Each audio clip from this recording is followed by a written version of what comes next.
is Omar Rio Pedro, and I'll be presenting this afternoon on Alternative to Suspensions, which is a part of my capstone project. And without further ado, here we go. Maya Angelou, one of my favorite poets. So here I have a case. I'm going to go over this scenario that happened to a 10-year-old girl at school. I'm going to go over suspensions and expulsion disparity between ethnicities, my concerns, and purpose statement. So as reported in the St. Petersburg Times, a 10-year-old girl found a small knife in her lunchbox, placed there by her mother for cutting an apple at school. Although she immediately handed over the knife to her teacher, she was expelled from school for possessing a weapon. My capstone project will be discussing alternatives to suspension, and that's just one of hundreds of cases that students deal with yearly that should have been dealt with differently. As far as disparity, an example in Austin, Texas, 18% of the student population is African American, 43% is Latino, and 37% is white. African American students accounted for 36% of the suspensions and expulsions. Latino students for 45%, and white students for only 18%. The concerns that I have in regards to students being suspended, they're being suspended for what could be considered minor incidents, especially first-time offenses, and as a result, losing valuable time in the classroom. There are definitely appropriate times and behaviors that require much more significant consequences, but each situation needs to be treated differently.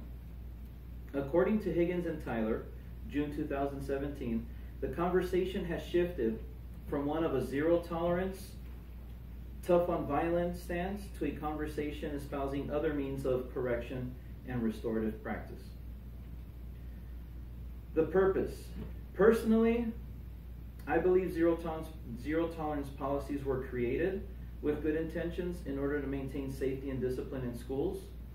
But when criminals have a better due process, innocent until proven guilty, we are allowing for injustices in schools to take place. We cannot expect a one-size-fits-most model to be the most effective. Every situation has to be treated as unique as our students are. So these are my research questions that I have for the Action Research Project. So what are we doing in our schools to help reduce out-of-school suspensions? What programs are we implementing to assist students learn appropriate behaviors for schools or for school? And what is alternative to suspension and how will it benefit students? What is the effect of alternative to suspension programs on rates of out-of-school suspensions for high school students? As part of the literature review chapter, a number of studies showed that ineffectiveness of suspensions when dealing with student misbehavior. The data supports that punitive punishments are a thing of the past. Alternatives to suspensions are slowly but surely building momentum due to their effectiveness. The literature dates from 2000 to 2017, focusing on the background, dismantling of the school-to-prison pipeline, misconceptions of suspensions, instructional practices with ATS, alternative to suspension, learning interventions, and outcomes. The literature will describe why it is critical for schools to adapt such a model. The literature will also describe how critical it is for students to participate in an ATS program in order to improve self-regulation, relationships with peers, and adults at school. Going over Ravanel's research. In 2010-2011, California schools imposed 2.2 million suspensions, averaging approximately 750,000 suspensions each year. Of those 2.2 million suspensions, slightly more than half, 56%, were for acts of violence or drug offenses, leaving nearly 1 million suspensions for non-violent, non-drug offenses. This raises the question of why so many suspensions for conduct that does not threaten the safety of others or seriously disrupt the operation of the schools. Assembly Bill 1729, enacted January 1st, 2013, to become Education Code 48900, which dictates that administrators cannot simply suspend students for first-time violations. Ed Codes 48900F through R, as repeatedly done in the past. A case study. In the article From the Schoolyard to the Squad Car, School Discipline, Truancy, and Arrest, the authors test how forced absence from school via suspension or expulsion and chosen absence from school are associated with the likelihood of being arrested. The sample was primarily black at 41.5%, followed by Hispanic American 33.5%, non-Hispanic white 20.2%, and then other ethnicities at 4.8%. The results: over the course of the study, there were a total of 6,636 months of data points where students were both enrolled in school and school was in session. One of their questions: do the odds of arrest increase in months when adolescents are suspended or expelled from school or are truant from school?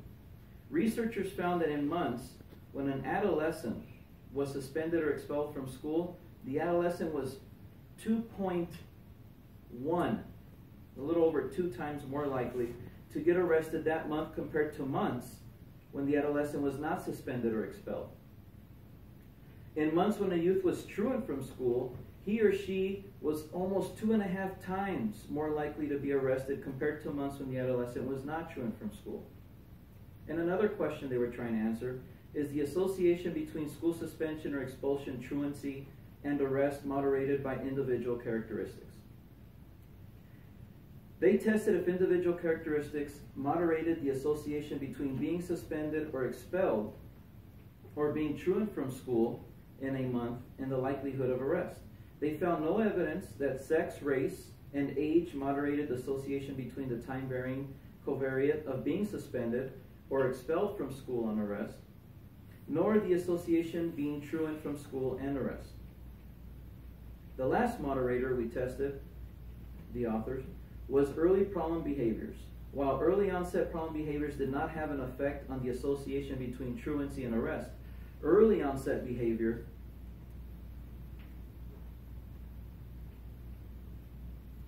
problems did moderate the association between suspended or expelled and arrest. Specifically, the strength of the relationship between being suspended or expelled and arrest, or being arrested in the same month, depended on the extent of the youth's early problem behavior. Among individuals who had been forcibly removed from school, adolescents without early problem behaviors were more likely to be arrested than adolescents with early problem behaviors. Their conclusions: widespread implementation of zero-tolerance policies had led to increased rates of school suspension and expulsion in school. This in turn has placed more youth at risk of contact with the juvenile justice system, which is very unfortunate. Given that contact with the justice system during adolescence is related to persistent offending, academic failure, including failing grades and high school dropout, reduced adult earnings, and adult unemployment, it is concerning that many youth are being removed from school without attention to individual circumstances. And this is the literature review continued. Misconceptions of suspensions. Traditionally, schools have chosen to address students' challenging behavior by applying consequences such as detention, office discipline referrals, suspension, and expulsion. Aversive practices like these are often applied to students with the hope that it leads to change in the student's behavior when they return to class. However, these practices tend to satisfy the punisher and have little lasting effects on the punished. Instead of using aversive practices, students need to be taught appropriate pro-social behaviors with the opportunity to practice and receive reinforcement for engaging in those behaviors. Oftentimes, educators and administrators see suspension as a way to send a message to other students about the risks of misbehavior.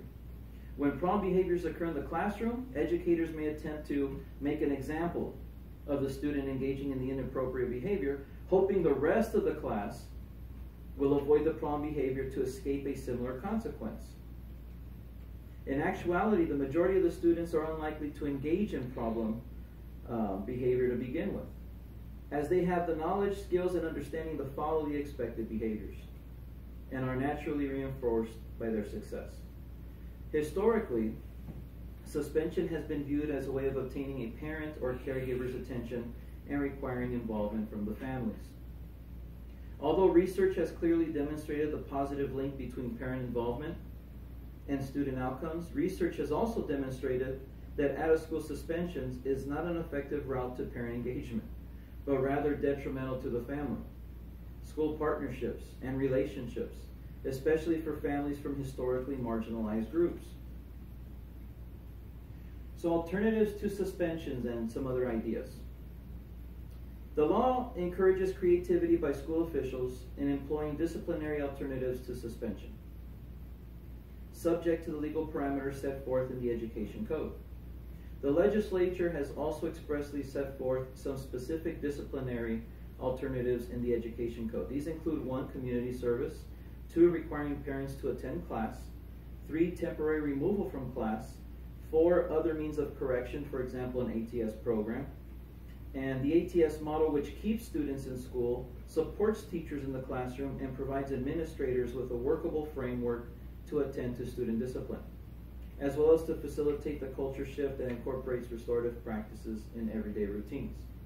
So what is, might be a little hard to see, what is an ATS classroom exactly? Established based on restorative practice principles, the ATS classroom, first and foremost, is a place where students receive their education services during what would have been a home suspension. The ATS option is voluntary, and therefore it is not a consequence, which is a departure from traditional means of discipline. So once their ATS staff works through carefully designed curriculum, scaffolded curriculum, focused on a specific theme each day. So day 1, the student would own or practice owning and practicing or recognizing their behavior. Day 2, creating and implementing replacement strategies, so support for social emotional, behavior, and academic concerns.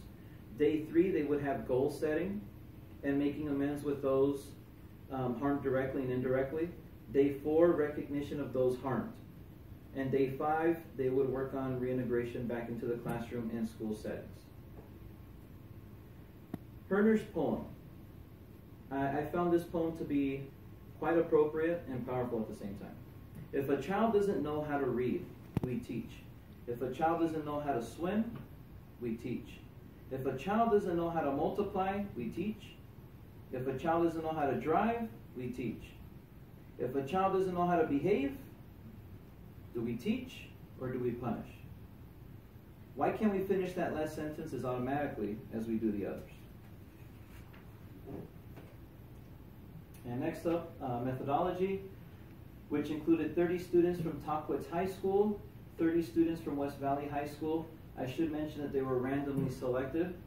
The group or the numbers of children that were either referred to ATS or another program were in the hundreds. So from that list, I went down and just did an A-B type system and focused on all the A's. And that's what gave me the 30 students from each high school. So this chapter outlines the design of the project and how data was collected and utilized when analyzing out-of-school suspensions for Tahquitz and West Valley High Schools. Student demographic information was also provided to demonstrate how much the participants mirrored each other. The 39 students from Tahquitz, which includes 9 repeat offenders, were selected randomly by signing an A or a B. The students from West Valley were also randomly selected by signing an A or a B. I only utilized 30 students with A, coding for the purpose of the research for each school.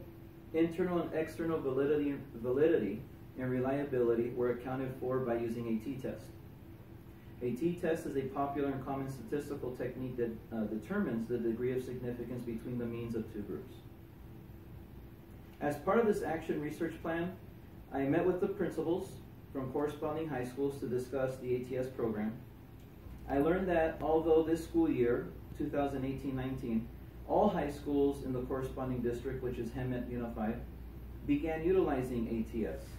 This program was not used the previous year at all high schools. I discussed best practice for data collection and agreed to utilize data from 2017-18. During this school year, only one school piloted ATS, which was Tahquitz. I received permission from both principals from both schools to look at the data that was collected the previous school year in response to suspensions, ATS, and absenteeism. First step was to look at the school database and retrieve pertinent information to each school's suspensions. The school with ATS program also had data on what type of ATS program was completed with students or by the students. I collected data from both schools and then began the data analysis. Data was randomly selected by assigning an A or B, as mentioned earlier. And then while using this test data, the information would be collected from the two high schools. Once again, one using ATS and the other one not using ATS. And by using the t-test as mentioned earlier, I was able to compare what had worked and what hadn't worked for each school. The data collected from schools is primarily secondary data collection techniques, including school profiles, school records, and specific databases such as ARIES, which tracks out-of-school suspensions, expulsions, and absenteeism.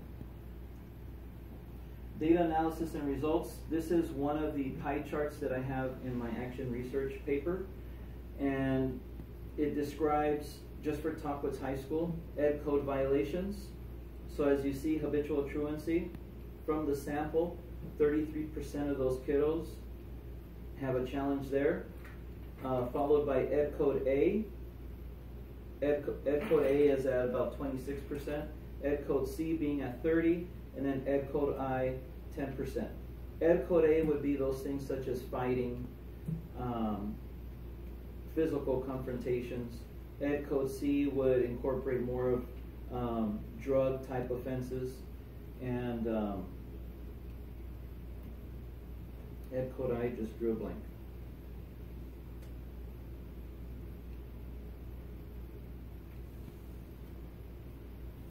Committing an obscene act or engaging in habitual profanity or vulgarity, and that's at 10%.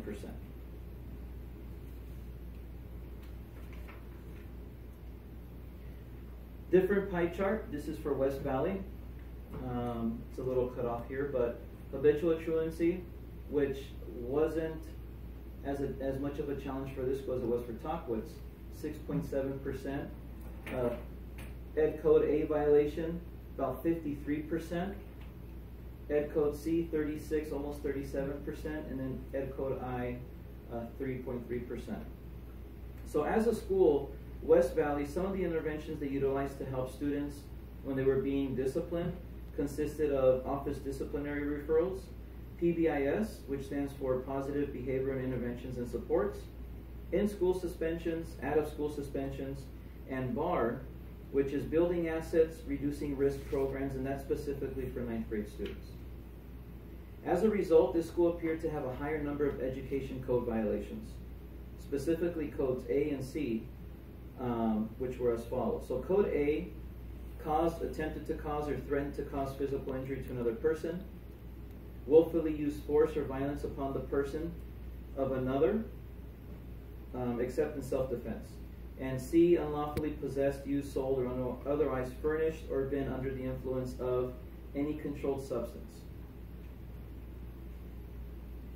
The data analysis was able to demonstrate that Tahquitz experienced a decline in out-of-school suspensions as compared to West Valley. West Valley experienced an increase in out-of-school suspensions, especially within the ethnicities used, so Hispanic, white, African American, and 2 or more races, as was more likely to suspend students 50% of the time. That piece of data was an eye-opener for me. So 50% of the time that they were going to offer a consequence or discipline, it was an out-of-school suspension. Tahquitz seemed to have trouble with habitual truancy, and West Valley struggled most with Ed Code A violations. It appears that restorative circles are utilized most at Tahquitz, with 40% of the students participating in this resource, followed by counseling at 33%, and social skill building or development at 26.7%. This, myself, I was surprised with one piece of data in particular. At West Valley High School, their suspension rate among the Filipino population decreased significantly, as the suspension rate for the Filipino population at Tockwoods increased significantly. I just thought it was interesting. So, there is great news. I know I put good news, but there's actually great news. And the data, especially in the literature review, articles that I have read, things that I've researched, all show that ATS programs or alternatives to suspension have had a positive impact overall with the number of suspensions and expulsions in school districts. As a school, even though their suspensions were still greater than that of West Valley High School, Tockwoods, ATS proved to be the right alternative to punitive punishment. And the data shows that there are plenty of options to help other than punitive punishment. When compared to another high school, West Valley, Tockwoods was worse off than West Valley to begin with. Possibly the reason as to why they chose Tockwoods as a piloting ATS program. So my future practices, I have student survey, parent survey, larger sample size. If time was not a challenge, I began this. Our district began at a different time. You know, it was just a crazy time for the school year.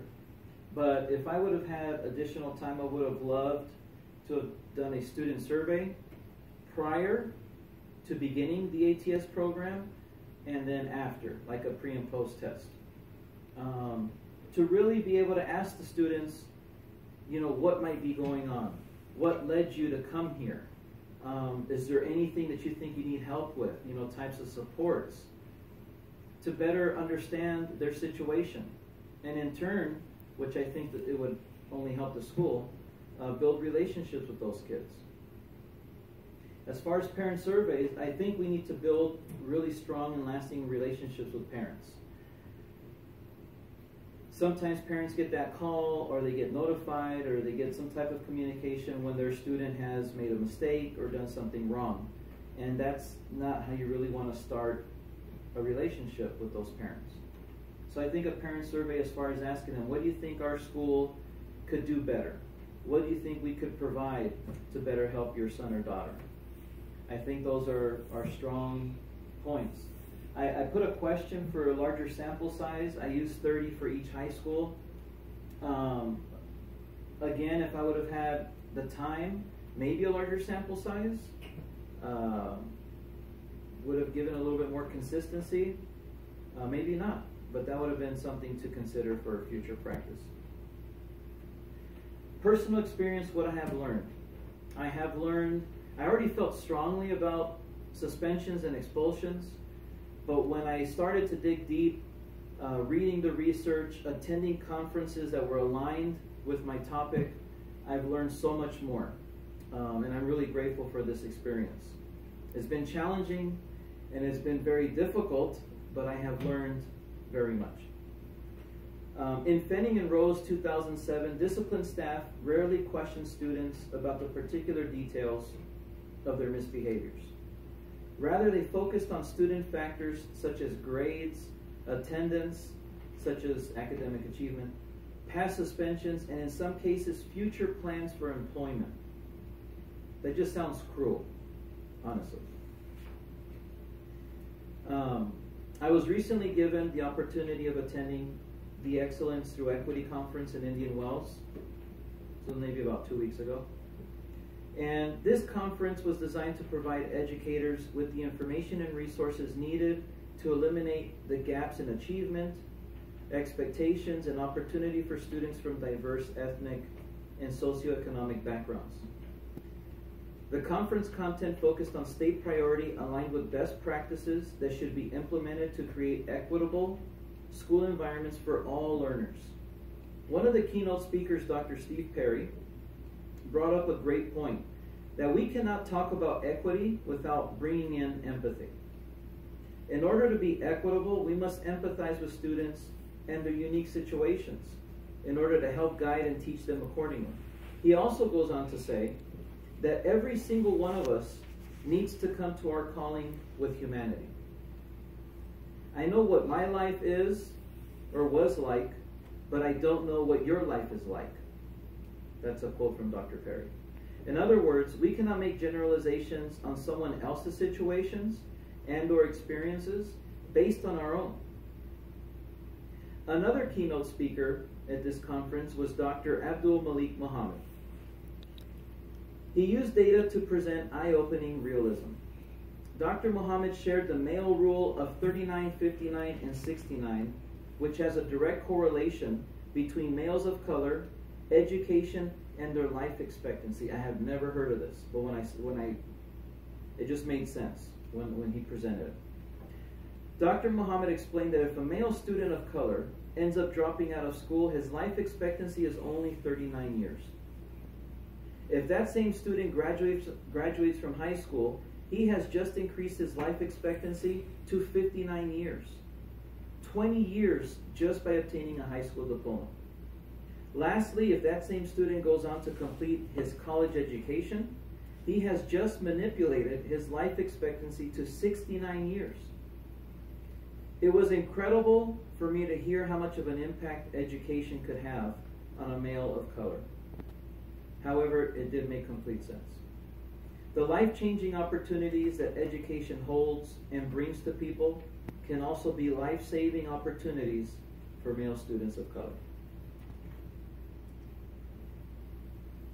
Which leads me to chapter 6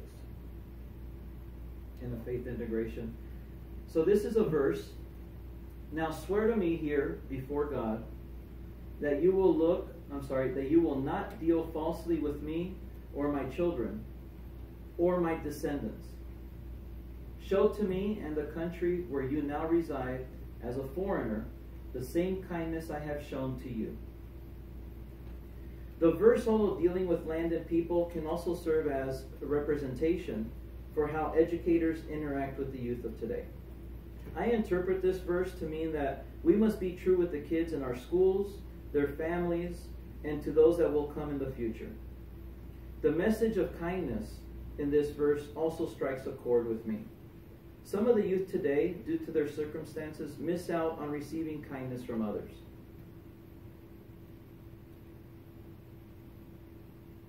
If I want a student, or actually, as an educator, this is one of my top priorities when interacting with students in my classes, trying to be kind and compassionate, someone that they can trust, someone that they can come to, try to be approachable. If I want students to look forward to coming to my class every day, I believe I must show them kindness.